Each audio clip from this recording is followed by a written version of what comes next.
ಇನ್ನೂ ಮಾತಾಡೋದು ಕೆಲವು ಮಾತಾಡ್ತಿರ್ತಾರೆ, ಕುಂಕುಮ ಹಂಚ್ಕೊಂಡವ್ರು ಹೊಡೀರಿ ಬಡ್ರಿ ಅಂತಾಳೆ. ಬಾ ಮಗನೇ, ನಾನು ದಿನ ಕುಂಕುಮ ಹಂಚ್ಕೊಂಡು ಅಡ್ಡಾಡ್ತೀನಿ.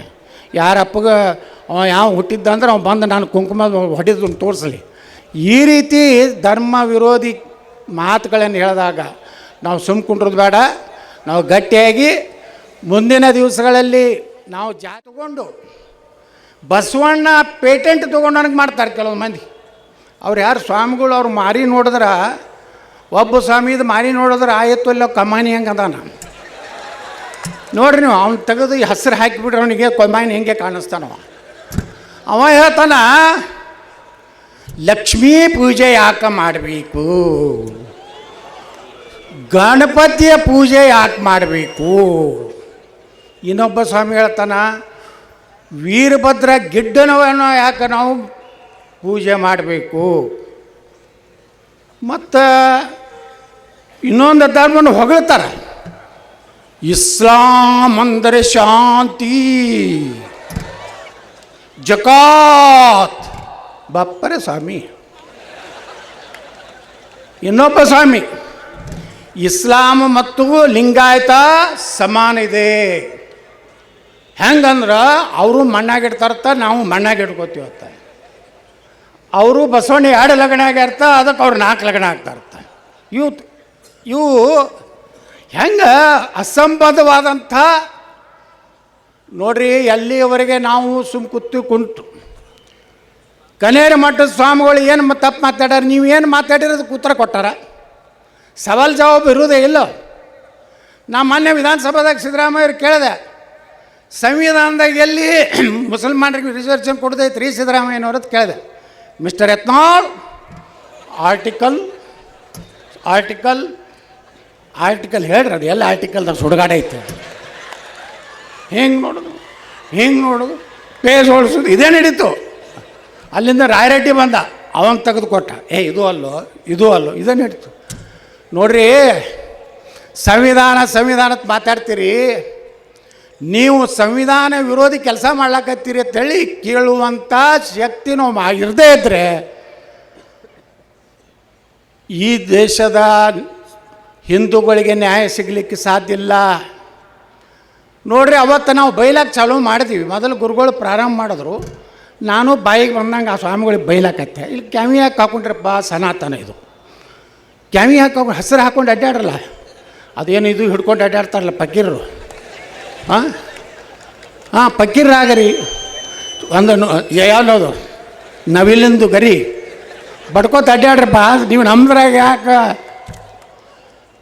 ಅವತ್ತು ಹಿಡಿದು ಒಬ್ಬ ಸ್ವಾಮಿಯರು ಮಾತಾಡೇನನ್ರಿ, ಅವ ಎಲ್ಲದಾನವ ನಿಜಗುಣಾನಂದ ಎಲ್ಲರ ಕ್ವಾಯಿಂಕಂದಾನ.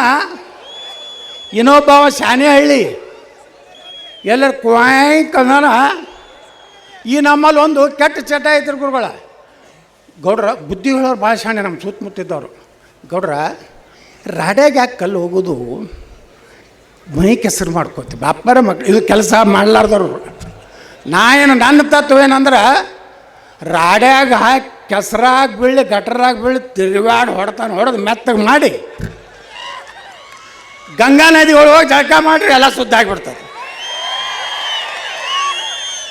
ಇದು ಬೇಕೇ. ನಮ್ಮ ಸಿದ್ದಣ್ಣವ್ರು ಹೇಳ್ದಂಗೆ ಒದಿತೀನಂದ್ರೆ ಅನ್ಸ್ತಾರೆ. ಈಗ ಎಲ್ಲರೂ ಗಾಂಧಿ ಹಂಗೆ ಕಣ್ಣು ಮುಚ್ಕೋ, ಕಿವಿ ಮುಚ್ಕೋ, ಬಾಯಿ ಮುಚ್ಕೋ ಅಂದ್ರೆ, ಬಾಯಿ ಮುಚ್ಕೊಂಡೇ ಭಾರತದ ಪರಿಸ್ಥಿತಿ ಹಿಂಗಾಗೈತಿ. ನಾವಿವತ್ತು ಯಾರನ್ನ ನೆನೆಸ್ಬೇಕಪ್ಪ, ಯಾರು ಸತ್ಯ ಅವತ್ತು ಹೇಳಿದ್ರಪ್ಪ ಅಂದ್ರೆ ಭಾರತ ರತ್ನ ಡಾಕ್ಟರ್ ಬಾಬಾ ಸಾಹೇಬ್ ಅಂಬೇಡ್ಕರ್ನ ಇವತ್ತು ನಾವು ನೆನಪು ಮಾಡ್ಕೋಬೇಕು. ಅವ್ರು ಹೇಳ್ತಾರೆ, ಅಂಬೇಡ್ಕರ್ ಎಷ್ಟು ಕ್ಲಿಯರ್, ಎಷ್ಟು ಓಪನ್ ಆಗಿ ಹೇಳ್ಯಾರ, ಯಾರೂ ಹೇಳಲ್ಲ ಈ ದೇಶದಾಗ. ಭಾರತ ಪಾಕಿಸ್ತಾನ ನೀವು 2 ಮಾಡೋದಿದ್ರೆ ಭಾರತದಲ್ಲಿರುವ ಕಟ್ಟ ಕಡೆಯ ಮುಸಲ್ಮಾನ ಪಾಕಿಸ್ತಾನಕ್ಕೆ ಹೋಗಬೇಕು, ಪಾಕಿಸ್ತಾನದಲ್ಲಿರುವ ಕಟ್ಟ ಕಡೆ ಹಿಂದೂ ಭಾರತಕ್ಕೆ ಬರಬೇಕು. ಯಾರು ಗಾಂಧಿ ಹೇಳ್ದ, ನೆಹರು ಯಾರು ಹೇಳಿದ್ರ? ಅಂಬೇಡ್ಕರ್ ಅವ್ರು ಹೇಳಿದ್ರು. ಅವ್ರ ಮುಂದೆ ಏನು ಬರೀತಾರೆ ಗುರ್ತತನೋ, ಎಲ್ಲಿವರೆಗೆ ಇಸ್ಲಾಂ ಅನ್ನುವಂಥ ಧರ್ಮದಲ್ಲಿ ಸಹೋದರತ್ವ ಇಲ್ಲ, ಮತ್ತೊಂದು ಧರ್ಮದವ್ರನ್ನ ಅವರೆಂದೂ ಒಪ್ಪುವುದಿಲ್ಲ, ಮತ್ತೊಂದು ಧರ್ಮದವ್ರನ್ನ ಅಣ್ಣ ತಮ್ಮರ ತಿಳ್ಕೋದಿಲ್ಲ.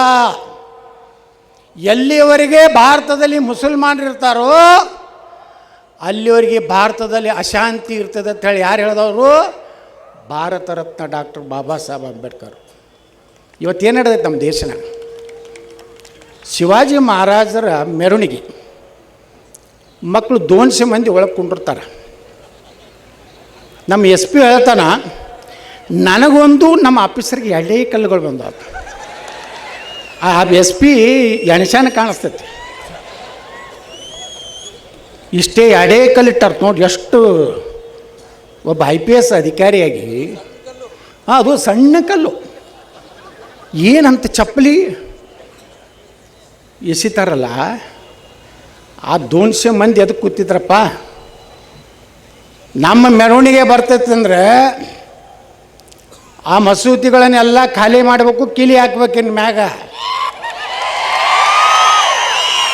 ಅಲ್ರಿ, ನೀವು 5 ಸಲ ದಿನ ಒದರ್ತಿರಲ್ಲ, ಶಂಕ ಹೊಡಿತಿರಲ್ಲ, ನಮಗೂ ತ್ರಾಸ ಆಗೋದಿಲ್ಲ. ಈಗ ಎಲ್ಲಿ ತನಕ ಬಂದಾರಂದ್ರೆ ಆ ಗಂಟಿ ಶಬ್ದ ಕೇಳೋದಾಗೋದಿಲ್ಲ. ತೋಬ ಕಂಪ್ಲೇಂಟ್ ಕೊಟ್ಟಾನ ಮೊನ್ನೆ. ನೀವು ವಿಚಾರ ಮಾಡಿರಿ, ಈಗ 15-17% ಅದಾರಂದ್ರೆ ಈ ಪರಿಸ್ಥಿತಿ ಐತಿ. ನೀವೆಲ್ಲರೂ 40-50 ಆಯ್ತು ಅಂದ್ರೆ ನೀವು ಯಾರು ಗಂಟಿನೂ ಹೊಡಿಲಕ್ಕಾಗೋದಿಲ್ಲ, ಕುಂಕುಮನ ಹಚ್ಕೊಳಕ್ಕಾಗೋದಿಲ್ಲ, ಭಂಡಾರ ಹಚ್ಕೊಳಕ್ಕಾಗೋದಿಲ್ಲ. ಈ ದೇಶದಾಗ ಒಂದು ಮೂರ್ತಿ ಉಳಿದಿಲ್ಲ. ಅವ್ರು ಏನು ಹೇಳಿದ್ರು ಅವರು ಕ್ಲಿಯರ್ ಐತೆ, ಅವ್ರ ಧರ್ಮನೇ ಹೇಳ್ತದೆ, ನಾವೆಲ್ಲ ಕಾಪಿರರು, ನಾವು ಎಲ್ಲಿ ಎದುರಿಗೆ ಬರ್ತಾನೆ ಹೊಡೀರಿ ಕಡೀರಿ. ಈ ರೀತಿ ನಮ್ಮ ದೇಶದಲ್ಲಿ ಇವತ್ತು ಅಶಾಂತಿ. ಅದರ ಕರ್ನಾಟಕದಾಗಂತರೂ ನೀವು ಅವ್ರದ್ದೇ ಸಾಬರ ಸರ್ಕಾರ ಅದು. ಅಲ್ಲಿ ಯಾರು ಹಿಂದೂಗಳದ್ದು ಏನೂ ಇಲ್ಲ. ಮ್ಯಾಗ ನಾವು ಸಿದ್ದಣ್ಣ ಸೌದಿಯವ್ರು ನಾವೆಲ್ಲ ಮ್ಯಾಗ ಗ್ಯಾಲರಿಯಾಗ ನೋಡ್ತೀವಿ ರೀ ಅಪ್ಪರ, ಬರೇ ಗಡ್ಡ ಬುರ್ಕಾನೆ ಕೂತಿರ್ತಾವೆ. ಹಿಂಗೆ ಪೂರ್ತಿ ವಿಧಾನಸೌಧ ಗ್ಯಾಲ್ರಿ. ಎಲ್ಲಿಗೆ ಬತ್ತು ನಮ್ಮದು? ಪೊಲೀಸರಿಗೆ ಅಂಜಿಸ್ತಾರೆ. ಪೊಲೀಸರಿಗೆ ವಿಧಾನಸಭೆಯಲ್ಲಿ ಹೊಡಿಲಕ್ಕೆ ಹೋಗ್ತಾರೆ, ವಿಧಾನಸಭೆಯಲ್ಲಿ ಪಾಕಿಸ್ತಾನ ಜಿಂದಾಬಾದ್ ಅಂತಾರೆ. ಏನೂ ಆಗ್ತಾಯಿಲ್ಲ ಈ ರಾಜ್ಯದಲ್ಲಿ. ಎಲ್ಲಿವರೆಗೆ ನಮ್ಮ ಸನಾತನ ಧರ್ಮ, ನಾವಂತರೂ ಈಶ್ವರಪ್ಪನವರು, ಸಿದ್ದು ಅಣ್ಣವರು, ಅವ್ರು ಕೆಲವೊಂದು ಮಂದಿ ಇದ್ದೀವಿ. ಮುಂದೆ ನಾವು ಏನು ಆಗ್ತೀವೋ ಬಿಡ್ತೀವೋ ಗೊತ್ತಿಲ್ಲ. ನಾವು ನಮ್ಮ ಧರ್ಮ, ನಮ್ಮ ದೇಶಕ್ಕಾಗಿ ಯಾವುದೇ ತ್ಯಾಗ ಆದರೂ ಸಿದ್ಧಲ್ಲ, ನಾವು ತಯಾರಾಗಿಬಿಟ್ಟಿದ್ದೀವಿ. ಒಂದು ವೇಳೆ 2028ಕ್ಕೆ ಬದಲಾವಣೆ ಆಯ್ತಂದ್ರೆ ಒಂದೇ ಗಣಪತಿ ಮ್ಯಾಗ ಕಲ್ಲು ಹೋಗೋದವ್ರು ಏನದಾವಲ್ಲ ಮಸೂತಿಗಳು ಡಮಾರ್. ಮಕ್ಕಳು ಇಲ್ಲಿಗೆಲ್ಲ ಸರ್ಕಾರಿ ಜಾಗದಾಗ ಮಸೂತಿ ಕಟ್ತಾರೆ, ಪುಕ್ಕಟ್ಟು ನೀರು ತೊಗೋತಾರೆ, ಪುಕ್ಕಟ್ಟು ಕರೆಂಟ್ ತೊಗೋತಾರೆ, ಪುಕ್ಕಟ್ಟು ತೊಳ್ಕೊತಾರೆ. ತೊಳ್ಕೊಂಡು ನಮ್ಮ ದೇಶದ ಅನ್ನ ತಿಂದು ಅವ್ರು ಇಷ್ಟು ಧೈರ್ಯ ಐತಂದ್ರ ಮ್ಯಾಗ ಕನೇರಿ ಅಪ್ಪ ಅವ್ರು ಮಾತಾಡಿದ್ರೊಳಗೆ ಏನು ಸುಳ್ಳೈತಿ? ಮೊದಲು ನಮ್ಮ ಸ್ವಾಮಿಗಳನ್ನ ರಿಪೇರಿ ಮಾಡಬೇಕಾಗಿತ್ತು. ಅಲ್ಲೆಲ್ಲೆಲ್ಲಿ ಇವು ಹಾದಿ ಬಿಟ್ಟಾವೆ. ಈಗ ಬರೋಬ್ಬರಿ ರಿಪೇರಿ ಆಗ್ಯಾರ ಸ್ವಲ್ಪ.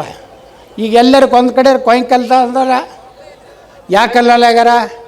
ಇಲ್ಲೇನು 300 ಜನಕ್ಕಿಂತ ಹೆಚ್ಚು ಏನು ಸ್ವಾಮೀಜಿ ಅದಾರಲ್ಲ, ಅವಾಗ ಏನಾಗ್ಬಿಟ್ಟಿತ್ತು, ಕೆಲವೊಂದು ಸ್ವಾಮಿಗಳು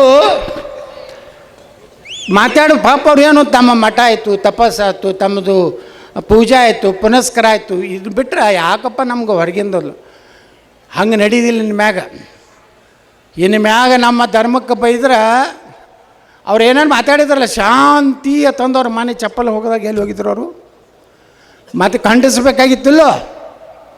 ಅದಕ್ಕೆ ಬಂಧುಗಳೇ, ಇವತ್ತೇನು ಇದು ಒಂದು ಅದೃಶ್ಯ ಕಾಡಸಿದ್ದೇಶ್ವರ ಮಠದ ಪೂಜ್ಯರ ಒಂದು ಪುರಪ್ರವೇಶದ ಮೂಲಕ ಕರ್ನಾಟಕದಲ್ಲಿ ಹಿಂದೂ ಸಂಸ್ಕೃತಿಯನ್ನು, ಧರ್ಮವನ್ನು ಉಳಿಸುವಂಥ ಸರ್ಕಾರ 2028ಕ್ಕೆ ಬರಬೇಕು. ಅದರ ಒಂದು ಹಿನ್ನೆಲೆಯಲ್ಲಿ ಈ ಕಠಿಣ ಕ್ರಮ ಕೈಗೊಳ್ಳುವ ಮಂದಿ ಬರಬಾರ್ದು. ಏನಾದ್ರೂ ಕಠಿಣ ಕ್ರಮ ಕೈಗೊಳ್ಳಲಾಗುವುದು. 2ನೇ ಸಲ ಅತಿ ಕಠಿಣ ಕ್ರಮ ಕೈಗೊಳ್ಳಲಾಗುವುದು. 3ನೇ ಸಲ ಅತ್ಯಂತ ಕಠಿಣ ಕ್ರಮ ಕೈಗೊಳ್ಳಲಾಗುವುದು. ಒಬ್ಬ ಗೃಹ ಮಂತ್ರಿ ಕೇಳಿದೆ ನಾವು ವಿಧಾನಸಭಾದಾಗ, ನಿನಗೆ ಹುಬ್ಬಳ್ಳಿ ಪೊಲೀಸ್ ಸ್ಟೇಷನ್ಗೆ ಬೆಂಕಿ ಹಚ್ಚಲಾಕ ಬಂದವ್ರ ಮ್ಯಾಗ ಕಠಿಣ ಕ್ರಮ ತೊಗೊಲಿಕ್ಕಂದ್ರೆ ಎದಕ್ಕೆ ಕಿಸಿಲಾಕ ನೀ ಗೃಹ ಮಂತ್ರಿ ಇದೀ ಹೇಳತ್ತ? ಏನು ಮಾಡಲಿ ಯತ್ನಾಡ್ರಿ, ಯಾವ ಪೊಲೀಸರು ನನ್ನ ಮಾತು ಕೇಳ್ತಾ ಇಲ್ಲ. ಮತ್ತು ಅದಕ್ಕೆ ಕಿಸಿಲ್ ಹಾಕೈತಿ, ಹೋದ ಅರಣ್ಯರು ತಗೋ, ಕಂದಾಯರು ತಗೋ, ಸುಡಗಾಡಿ ಯಾಕಡ್ರೆ ಹೋಗು. ನೋಡ್ರಿ, ಪೊಲೀಸ್ ಸ್ಟೇಷನ್ ಬೆಂಕಿ ಹಚ್ತೀನತ್ತಾರೆ. ಈ ರೀತಿ ಕನೇರಿ ಮಠದ ಸ್ವಾಮಿಗಳನ್ನ ಎಷ್ಟು ಒಂದು ಅಪರಾಧಿ ಸ್ಥಾನದಾಗ ನಿಂದಿರ್ಸಿದ್ರು. ಹೈಕೋರ್ಟ್ನಾಗ, ಸುಪ್ರೀಂ ಕೋರ್ಟ್ನಾಗ ಏನೋ ನ್ಯಾಯ ಕೊಡುವಂಥ ಒಬ್ಬ ಪುಣ್ಯಾತ್ಮ ಅಲ್ಲೊಬ್ಬರು ಹೈಕೋರ್ಟ್ನಾಗ ಬಂದ್ರಂತೇಳಿ ಸುಮಾರು 98 ಪೇಜದ ಒಂದು ಜಜ್ಮೆಂಟ್ ಬರೆದ್ರು. ಆ ಜಜ್ಮೆಂಟು ಇಡೀ ಭಾರತದಲ್ಲಿ ಒಂದು ದಾಖಲೆ, ಅದೊಂದು ಫಾಲೋ ಮಾಡುವಂಥ ಜಜ್ಮೆಂಟನ್ನು ಬರೆದಂಥ ನ್ಯಾಯಾಧೀಶರು ಇವತ್ತು ನಮ್ಮ ಗುರುಗಳಿಗೆ, ಹಿಂದೂ ಧರ್ಮವನ್ನು ಉಳಿಸಿದಂಥವ್ರಿಗೆ ನಾನು ಶರಣಾರ್ಥಿ ಹೇಳಬೇಕಾಗ್ತದೆ.